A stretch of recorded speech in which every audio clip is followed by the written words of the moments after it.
Hi, it's Dennis Daly. Because of all the interest in the release of the new movie about Fred Rogers, I thought we might go back into the archives for my interview with Mr. McFeely. For 30 years, a little show created in Pittsburgh, Pennsylvania, Mr. Rogers' Neighborhood was a shining light in North American television. A young man named David Newell joined the show nearly at the beginning and became the character Mr. McFeely, the speedy delivery guy. Fred Rogers is gone, but David is still keeping the show alive and talks about it with a great deal of pride. As we were taping through the years, I'd stop and think to myself, for 3 decades, David Newell not only played Mr. McFeely on Mr. Rogers' Neighborhood, he was Fred Rogers' right-hand man. The first thing I wanted to talk about was what television was like back at the beginning, in the 50s. David Newell says when TV stations were getting started, and most of it was local, doing a children's show was the last thing on their minds. They did a lot of news shows, they did sports shows back in the 50s, but no one really tackled a children's show. They came eventually. But usually the newscaster was assigned to do the kids' shows. Yes. Something like that. Or dress up like a sailor on a Popeye show. Yeah. Exactly. And it was so funny. In the first station we could watch in Indiana, in the afternoon, it was a Louisville station, Louisville. There was a fellow named Ed Calais who dressed up like an elf, kind of like Bob Trow. And then in the evening, he was on the sports show, and I thought, well, this is kind of funny. It's the same guy. It was in their contract, I think. That's right. And they did everything in those early days. Well, no one, this, remember, is a public television station, the first one. And so Josie and Fred did a live show 1 hour each day for about 7 years. That was a pre and that'll chew up material quickly. Boy. And that's why they used films. And when the film would break, it was the old 16 millimeter free films. They put a puppet up and tap dance until they got the film repaired. And now I didn't work on that. I saw that. I would see that in Pittsburgh. It was just went to Pittsburgh. But, you know, this was public television. It was 1954-55. They decided, let's have Daniel Tiger was on that. Let's have Daniel Tiger's birthday and invite people watching to come to the station. Well, they thought they'd have 50, 60 people. They had lines around the block. They didn't know who was watching, and that was the early days of television. Well, you know, the great story about that is when Howdy Doody was on the air in New York City, and it started as a puppet theater or something before they adopted the name Howdy Doody. They had, it must have been 1948, they had a Howdy Doody run for president. And so they said that they would give a Howdy Doody for president button to any child who would write in. And they produced the buttons based upon the number of TV sets in New York. What they didn't know is that 6 or 7 kids would go to the one home that had the TV set, and they got something like 50,000 requests for buttons. But that was the way they went to Wonder Bread and Welch's Grape Juice and said, we do have an audience out there. Oh, they do. I don't think that the early days of television they realized. Of course, there was a bigger audience. The pie was bigger. Now the pie is cut up so small. But with the internet, you got 6 million places you can go. Yes, that's true. Yeah. So to get an audience these days, as you well know, it's tough. Even the big shows, the Tonight Show, over the years, the ratings had fallen. But to answer your question, I got off track.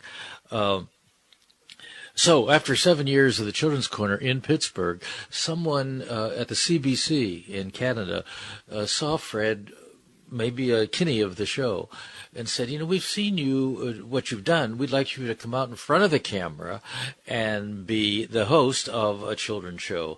And let's call it Mr. Rogers' Neighborhood. And it was probably more complicated than that, but that's how what happened. And at that time, Mr. Rogers was all one word, if I remember, in the Canadian version. And neighborhood, it was a U in neighborhood. You know, the British that's right. spelling. That's right. And we have Kinneys of that also. And so that's how it began. And it ran for 2 years, and Fred decided by that point he had 2 small boys, and he wanted to bring them back to the States. and to be with their grandparents and so forth. So and then another little bit of television history. There was a man by the name of Ernie Coombs who worked with Fred and went to Canada with him from Pittsburgh. And Fred said, well, why don't you give Ernie a show, and I'll go back to the States. Let Ernie host a show. And they started a program called Mr. Dress Up, which became one of the most famous shows for children in Canada. And it ran years and years, too. So Fred spawned that show in a way, too. And then he came back to Pittsburgh, and he started on a commercial station, actually, around the holiday times with Mr. Rogers' Neighborhood. And then public television locally saw it and put it on for a couple seasons. And then Sears Roebuck's Foundation. Yes. God bless Sears. Yes. They found out about it in some way. Oh, I know. There was a Eastern educational version of it for about 12 cities along the East Coast. And it was going to lose its funding. And there was a Mother's March in Boston back in the late 60s. And they marched and said, save Mr. Rogers. It got the national news. Sears saw it and came in and said, we'd like to help. 24 years they underwrote the show, in part. Let me back up a little bit before this and educate people as to what Fred was doing before Mr. Rogers' Neighborhood. He was always tied to music, and was he not at one time working in commercial television with Kate Smith? He was her music director or floor manager. Floor manager. He went to New York from Rollins College in 1952, I believe. He graduated from college and went to NBC and he called himself a gopher, gopher a Coke for the people. And so he did that and worked his way up to a floor manager, which was a prestigious. Is that how you pronounce it? Prestigious? Yes, important. Important job. On the track to be a director in a directing program. He was Kate Smith's floor manager, and he worked in the Voice of Firestone, which was music, and the famous Bernstein concerts. The children's concerts? Yes, that, and also Bernstein at the time was doing two of his operas, the NBC Opera Theater. Yes. And plus others, but they wrote, Bernstein, I think, didn't write that. It was Menotti wrote Amal the Night Visitor. Amal and the Night Visitors, and that was strictly written for television. Can you imagine them doing that now, an opera for television? No.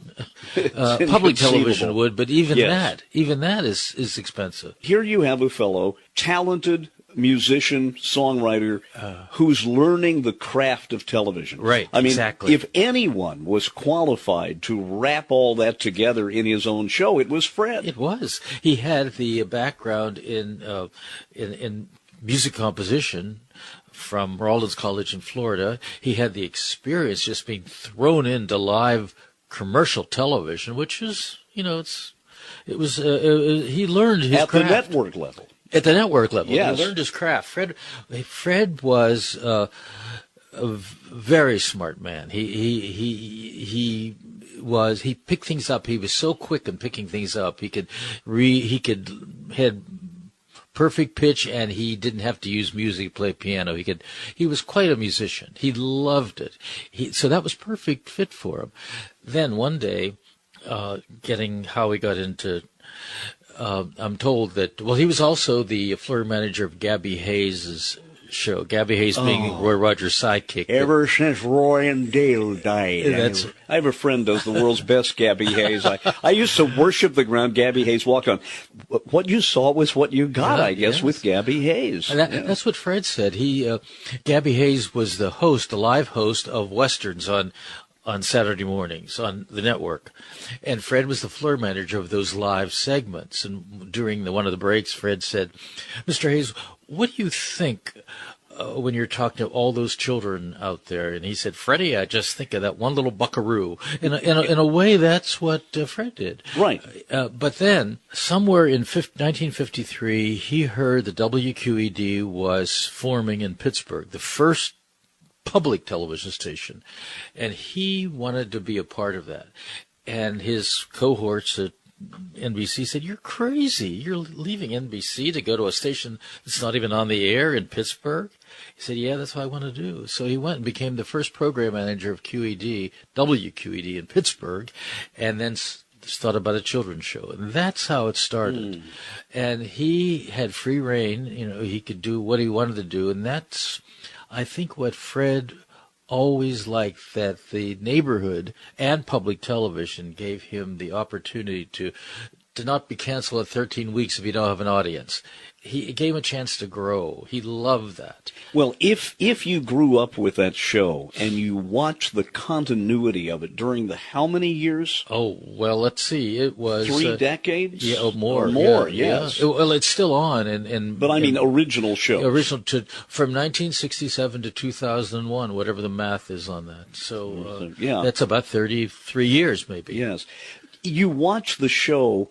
It matured, yes, but from the very beginning, this very young, thin fellow in a sweater coming in, it worked from day one, it seems. You see the old original black and whites, and you think, it started out that way. Didn't change? No, it didn't. No. It didn't appreciably change that much, although it did very subtly.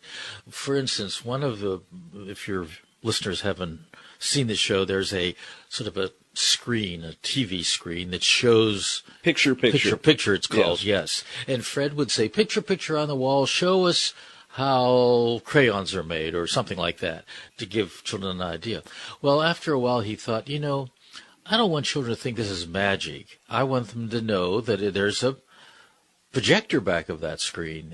He was just breaking it down. He didn't want to make it seem just all powerful. Well, I can remember, and I don't know how many years ago it was, seeing Mr. Rogers' Neighborhood as an adult, and the trolley, and I want to get into that in a minute, because if there were ever a wonderful device in a show, it was that trolley. He moved over, and the camera came in to right where he was sitting down, and he showed the controls for it. And he said the trolley does it, and then Johnny Costa, whom we have to talk about, is going plink, plink, plink on the piano, and the trolley, but Fred's fingers going back and forth. And I thought, Fred, I don't want to know that. I don't want to see that switch that makes the trolley go. That was your adult perception, probably, seeing that. And I can understand that. But Fred thought, in the reality section of the program, that should be told. Children should be told that the trolley can't hear what he's saying. It's pretend, and it's like a train for your listeners who have never seen the program. It's on tracks as a model train would be, but a bigger model train, whatever gauge that is. It's the only trolley in the world like that. It was made in Canada. And the first day of, maybe the first week before we started taping, the man from the CBC who made it brought it down, and I was in charge of all the props. And I remember him bringing into the studio, "Here's your trolley." And it was handmade. I remember one of the first times you and I talked, a friend of mine was dying of AIDS. And I called up and I said, "Can I have one of those autographed by Fred?" And you shipped it to me. And it was a magic moment when my friend John opened it up. I never will forget that. The trolley. Yeah, an autographed replica. They're available online. By the way, I was telling you that the neighborhood is still on. It is on most public stations, or a good chunk of public stations show it on the weekends. Then it's online. You can see about 70 online any time of the day or night. It's on pbskids.org, and then you search for Rogers. And also Amazon.com. You can buy 300 of them. So they're still available. And the neighborhood lives on. And we're currently working on a program that'll come on PBS.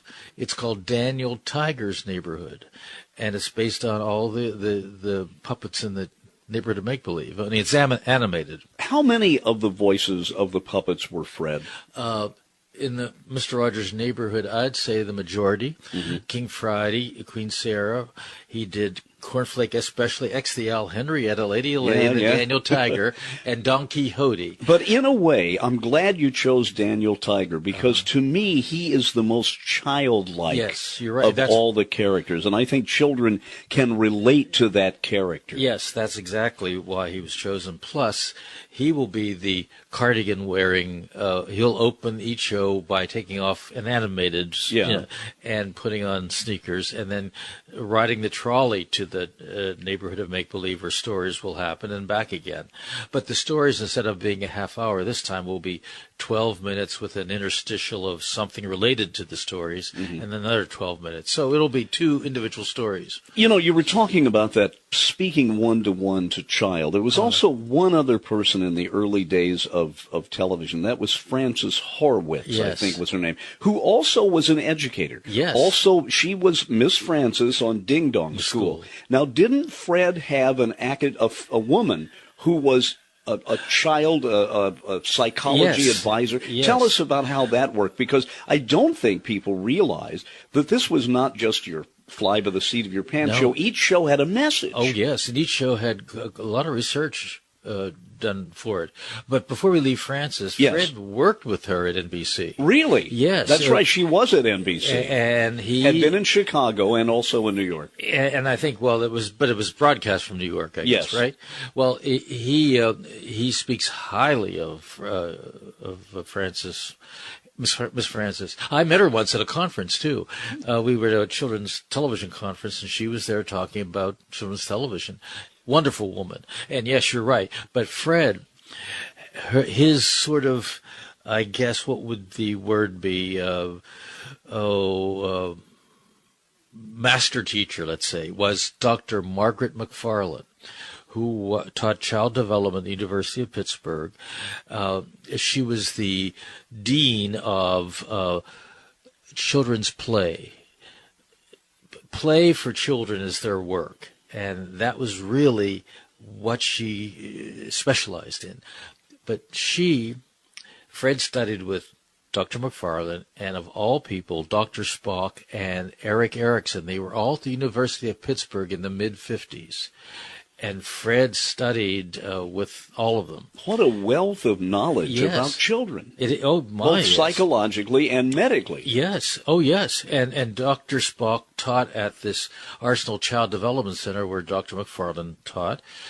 They both produced books, but Margaret never really wrote a book, so she didn't become the household word that the other two did.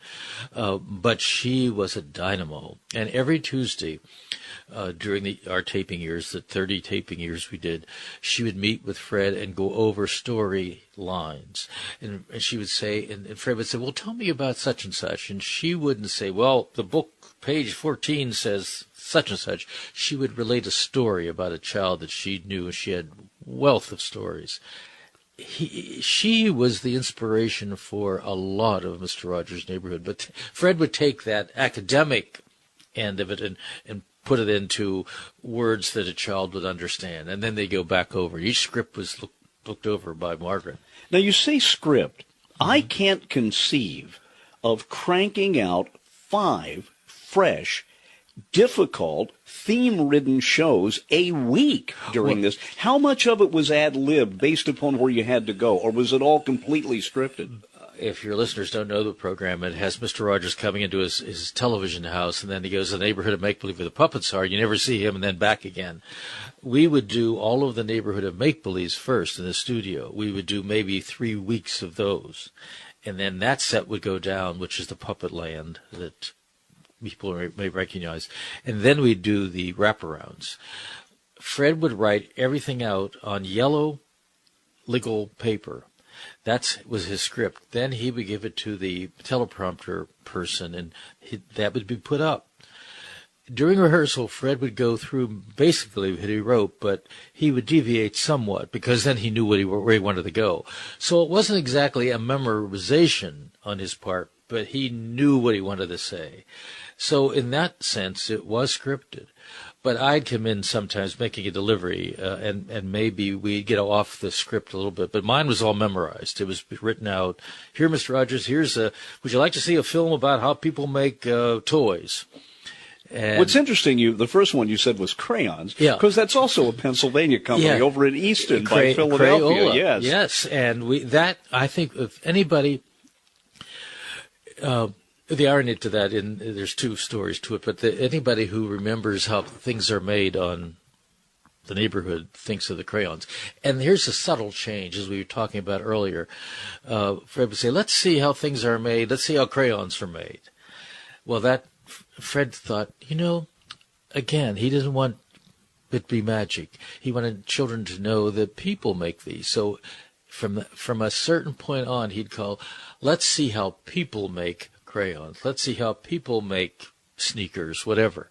He always brought it down to a person. But isn't the whole bottom line of the thrust of Mr. Rogers' Neighborhood that there is a division between fact and fantasy? Yes. And children need to know the Yes, difference. young children. We're not talking about 10-year-olds. They've sort of sorted it all out.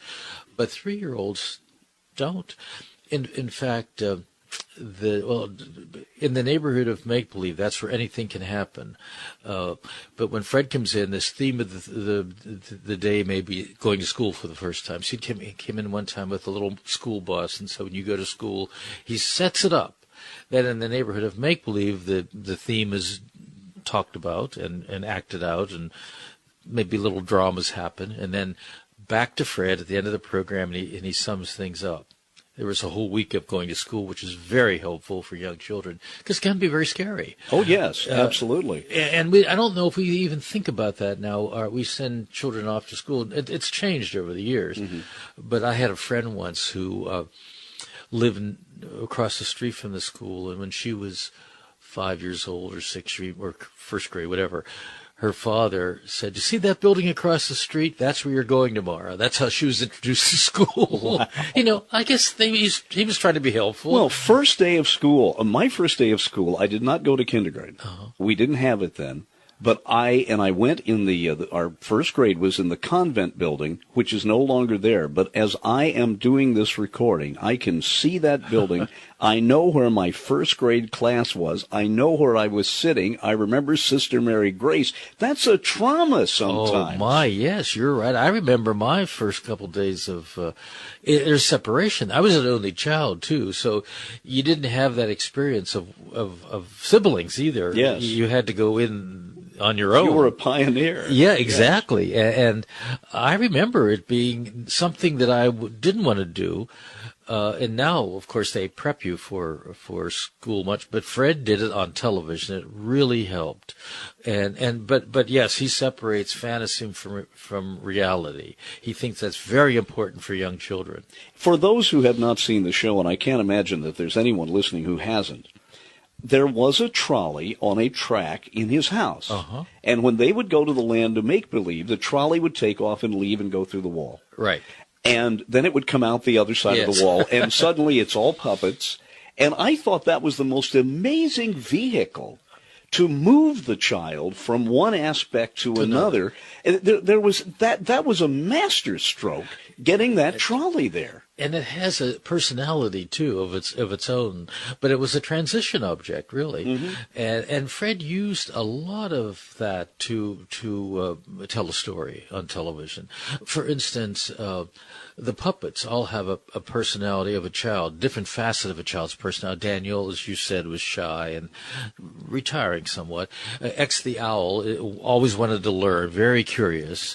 King Friday was the authority figure. And Lady Elaine always got into trouble. Yes. That's the mischief side of children.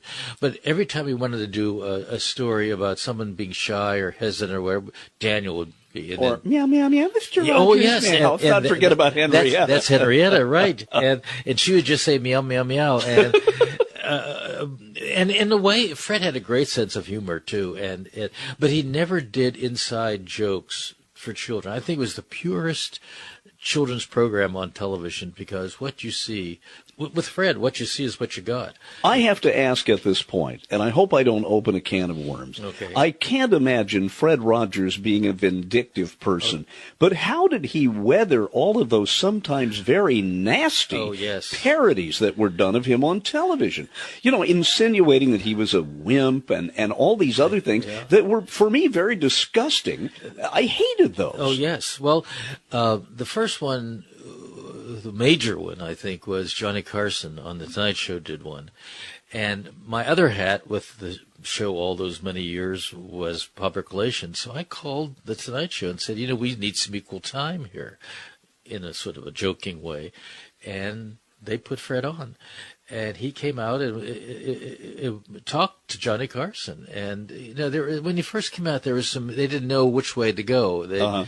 But I think Carson saw that this man is no wimp, that you don't last 40 years or 50 years in television. No. But, and if you really want to see the sensitive side of Fred Rogers, there's a clip on the internet of him accepting the Lifetime Achievement Award for television. And when he asks everyone, and I cry easily, he asks everyone to think of the person in their lives who made the biggest difference, and he asked for a moment of silence. Yes. It was a magic moment. Yes, I was there for that event, and they had an audience full of Hollywood notables who with egos.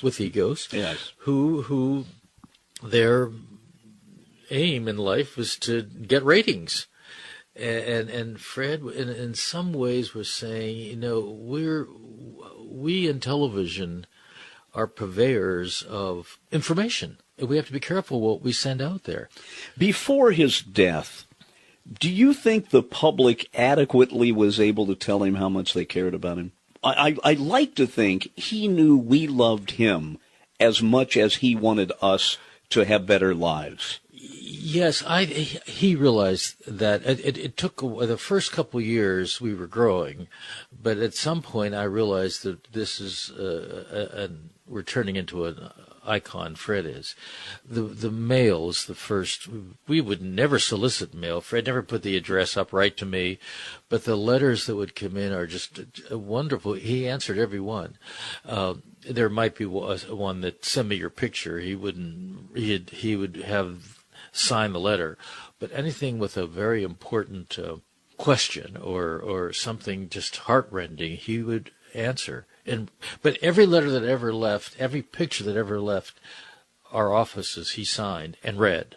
He thought the fan mail was the most important thing that we could do for families. He was very family oriented, and that was his concern. I mentioned Bob Troll, who was played by a Pittsburgh radio and TV personality, Bob Trow. That's right. The way I met you is when I was with the USDA, we wanted to do a show about shipping animals. So I thought, how about get Bob Dog? Well, we had to license him, and I called up, and you answered the phone, and we got Bob Trow to come down to Washington. He was one of the funniest people, easy to work with, and he played Bob Dog in the dog uniform, and then Bob Troll as an elfin kind of guy who had this funny way of talking. Gibberish, yes.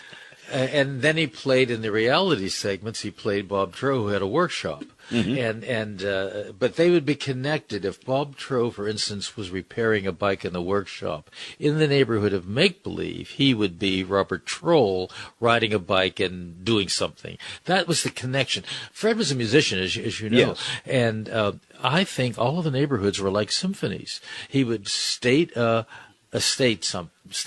I'm not a classical music. Theme and variations. Yes, exactly. They were very structured, very musical. Fred loved music. We did little operas too. We did about 15 operas.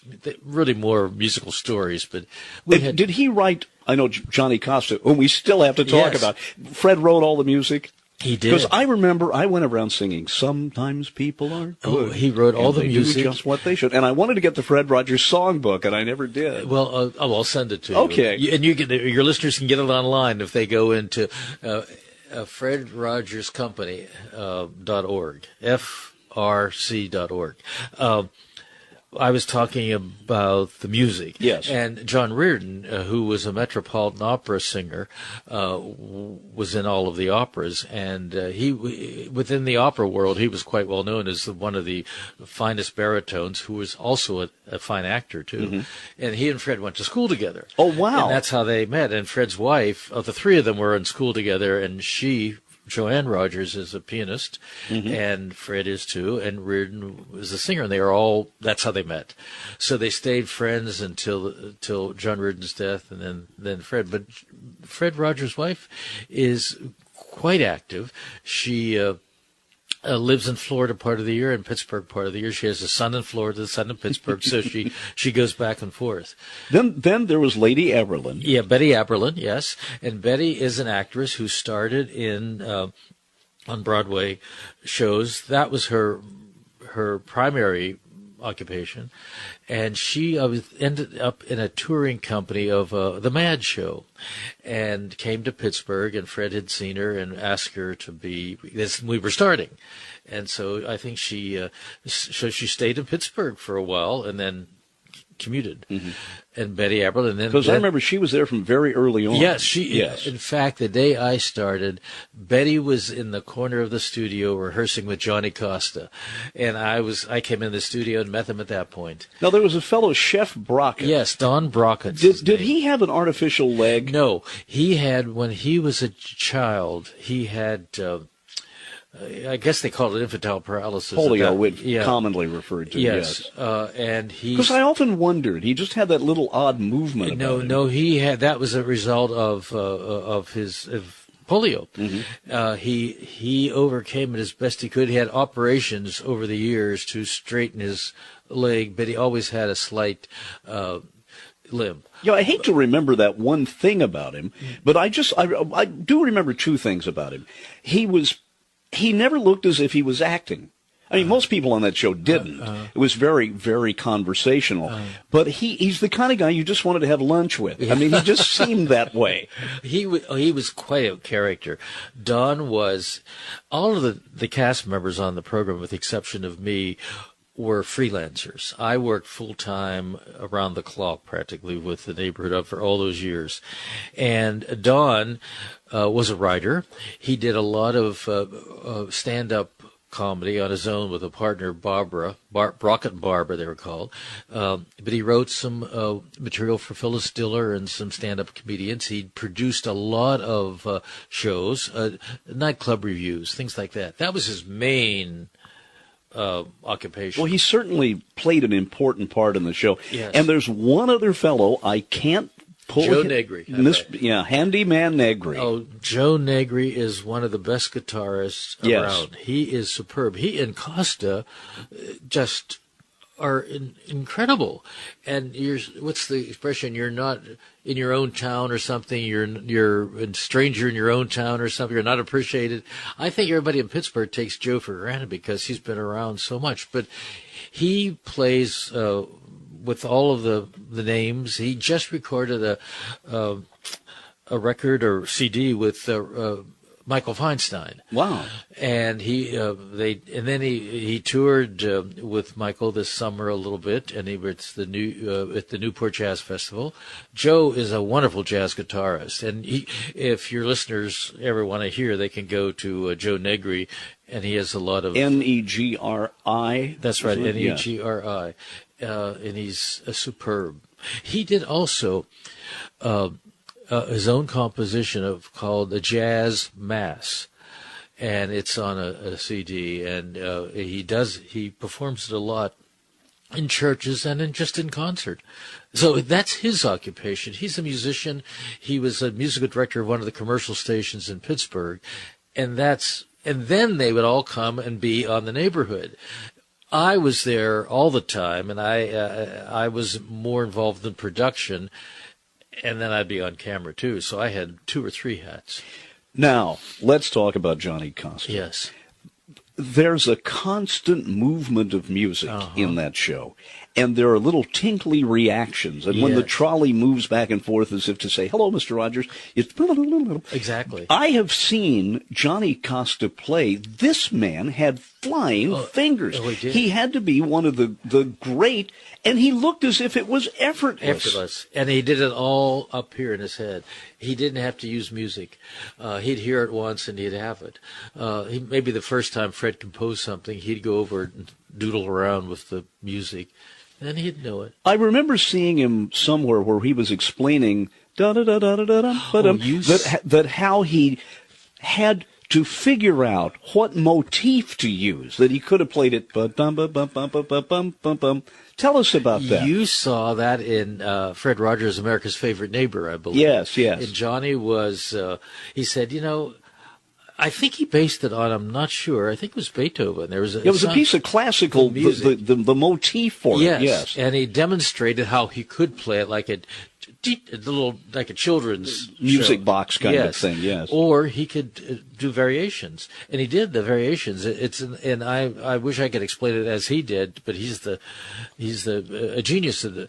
And it's funny you said Flying Fingers, because that's the name of one of his albums. Oh, Flying Fingers. But when you look at your involvement in that show, I don't want to put words in your mouth, but how fortunate you were to have that wealth of talent all come together in one place. Oh yes, it was. Every so often, as we were taping through the years, I'd stop and think to myself, we had Van Cliburn sitting there one day. He was the guest, and then we had Yo-Yo Ma. And I was, what an experience, the richness. And not only for me, and we were all working for that goal, is the richness it was for children and is for children. Presenting them with the best potpourri of the world, really. At a time when the arts bands are dying, schools don't have money for a marching band. You and I grew up in an era. Did you go to public or parochial school? I went to public. In the parochial school I went to, the wonderful nuns we had, we did something musical, it seemed, every hour. Uh-huh. So by the time I got out of school, music was a natural part of my life. And the kids today, some of them have never heard melody. Oh, I know. And some of them, that's the first thing that goes. I think the art program goes first, and they start cutting, then the music, and then down the line. But the football team always stays. Football team is always there. Yeah, God love them. But at any rate, Fred was. He loved music. I think that's what. What he didn't like though was the celebrity. He never really wanted to be a famous person. That wasn't his goal at all. It came with the territory. I was in charge of PR, and I would sort of make him walk the plank to do interviews. But he, at the same time, realized it's a necessary evil, too. You have to talk about what you're doing and get on the Tonight Show. And if he had been a self-promoter, he could have gotten on any show he wanted 5 times a week. Yeah. And we did a lot of reacting. I did a lot of reacting to people calling and want to interview him. And things from come to speak at our PTA to the Tonight Show. So I would try to parcel it out and use the media to get out our objective, to let people know that this is more than a children's show. It really was. It's not your everyday children's show. I always said that it has such a soul, the depth to Mr. Rogers' name, and it doesn't at first glance appear that way. To some adults, I think they had to get used to it. It's not. Sesame Street is a fine show, a wonderful show. I mean, you can't compare them, but you can in the way.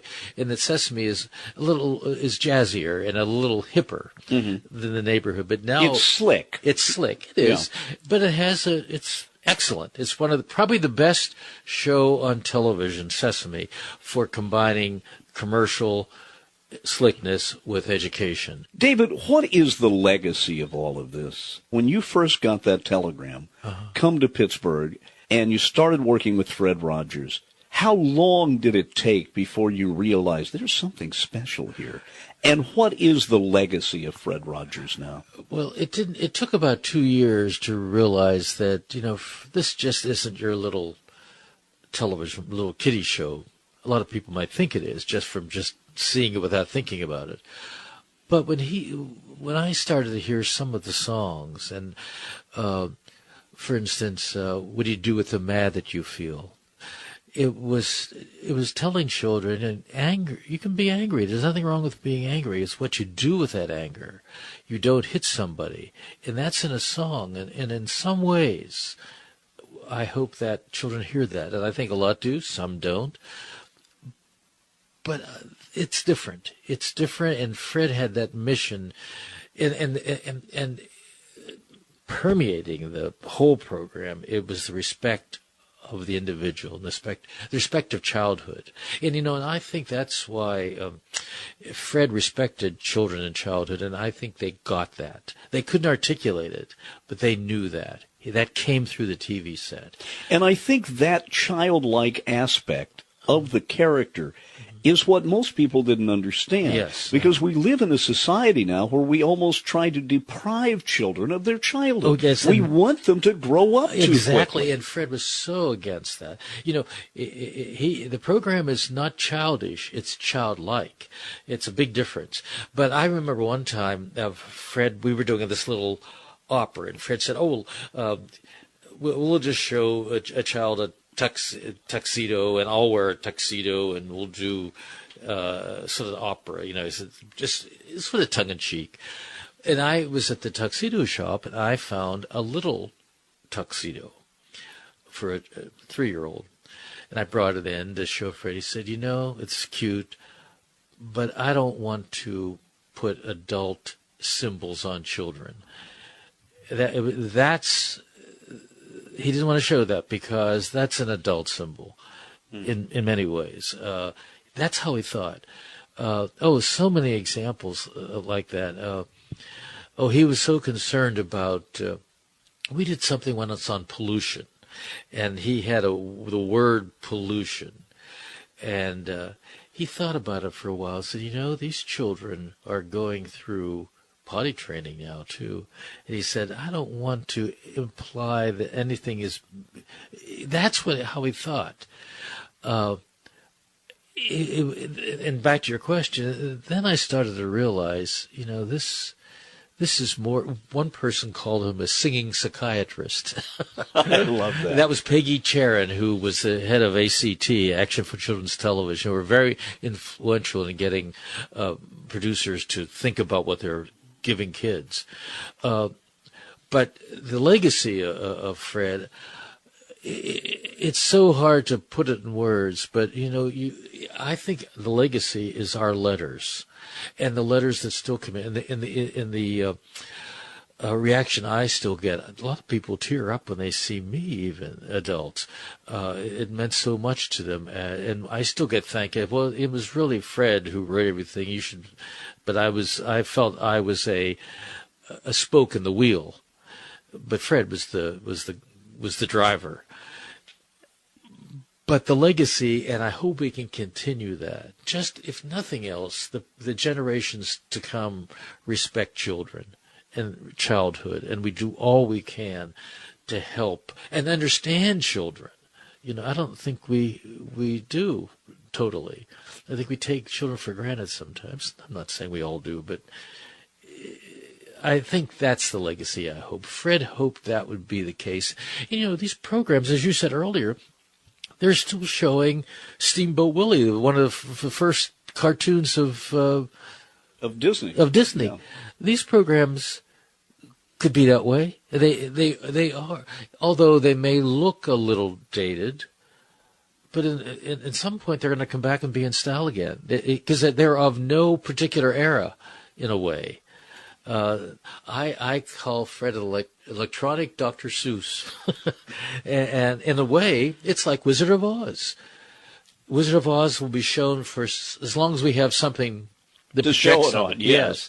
Wizard of Oz will be around, and I think the neighborhood, in many ways, is like that. And the other thing, I'll jump back to, you mentioned the factory visits. Just recently, NPR did a story on Mr. Rogers' factory visits, saying, just think, all of the factory visits that he did, we did 200. Many of those are now produced out of the country. They're not produced here anymore. And that was their focus. Whatever happened to all the factories that Mr. Rogers visited? They're now offshore somewhere. That Crayola is still here, though, and other. But we did one on tofu. We did one on trumpets. We did one on sneakers, on sweaters, on everything that related to children.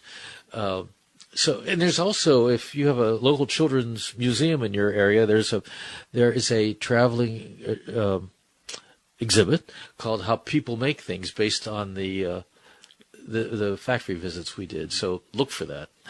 David, I'm thrilled I finally got to meet you. Oh, yes, after all these 20, 30, how many years it's been. Do you have any idea how many times you said speedy delivery? Oh, boy, if I had a penny, I could retire totally. I don't know, but I use it as a greeting. It's almost like shalom. I think shalom means hello, goodbye, welcome, and all of that. Kind of like aloha. Yeah, exactly, aloha. And I think speedy delivery, I'll say speedy delivery, and it's like hello. We used to do these visits to public television stations where they would invite children to come in to meet Mr. Rogers. And Fred said, I don't want to do a huge auditorium. Let's do in the studio, and we'll have 200 children come at one time, families. And we did 25 shows in one day of it would be a half hour. We'd break and next group and so forth. And we get down to the last one, and I'd hold my finger up and say, one more, Fred, one more. And that became a sort of a communication between the two of us. And in the mornings, he'd poke his head into my office and say, he'd just hold his finger up, and that meant good morning, hello, et cetera, et cetera. He had a wonderful sense of humor. He was so quick. And you can see it basically in the children's corners going way back to the 50s. They ad-libbed most of that. And Fred was so quick. And Josie Carey, who was out front, the Fran Allison character would be out front, and she was wonderful. Great combination. So there's a documentary out called Fred Rogers, America's Favorite Neighbor, narrated by Michael Keaton, because Michael Keaton, the actor, ran the trolley for a while. And really? Yeah, he was on our floor crew for about 4 years. Well, wasn't there one other person associated early on with Fred Rogers who now has a completely opposite persona, and is it George Romero? Oh, yes. Tell us about that. And he's the zombie guy, yet he worked for Fred, right? Yes, George Romero went to the Carnegie Mellon University, then it was Carnegie Tech, I think, which has a tremendous drama department, Carnegie Mellon in Pittsburgh. Most of the industry, half the industry seems to have gone through Carnegie Mellon. Well, George did, and we were in production at that time, and George, did a couple of our factory visits. He did a cafeteria showing how the tray goes in and things get washed and that process. And then he did how light bulbs are made. Then he went on, this is 1968, to produce Night of the Living Dead. It became yes. that was filmed totally in Pittsburgh, and it's become a cult classic. But he worked on the show for a while, not a long period of time. But another person worked on the show in the Children's Corner as an intern. His name is Adrian Konauer. And if you know of the movie Good Morning Vietnam. Exactly. And interestingly enough, I know who produced it. Ben Moses. Oh, he did. And that's a story about Indiana radio from way back. Yeah. Well, that's Adrian was on the floor crew of the Children's Corner when he was in, I think, high school and in Pittsburgh. And he then became the subject of Good Morning Vietnam. Robin Williams played in the movie. Yes, absolutely. And it was so there's been a lot of people who've come through the neighborhood over these. A lot of people who are now working in Los Angeles as writers and directors and so forth were on the floor crew. Alumni. So it's been a wonderful, wonderful ride. It's not over yet. I hope I have another 40 years in the neighborhood. And I want to do my part in helping what Fred started. He was a pioneer. Continue. And, we need Fred to make it exactly as it was, but we don't have him, so we'll do what we can to carry on his legacy and his mission in children's television. And it inspires, I think, producers of adult television, too. It's think about what you're putting on television, how that impacts people. Is a scene that necessary? If it's, and I can understand drama, I can understand adults television, and yes, you can have more leeway but think about it at least. But for sure, think about what you're giving children. I think that's very important. And no children. So it's been a long ride, and we're still riding. David, thanks for joining us. Speedy delivery. Make a lot more of them. Well, I hope so. And so the legacy of Fred Rogers lives on. I'm Dennis Daly.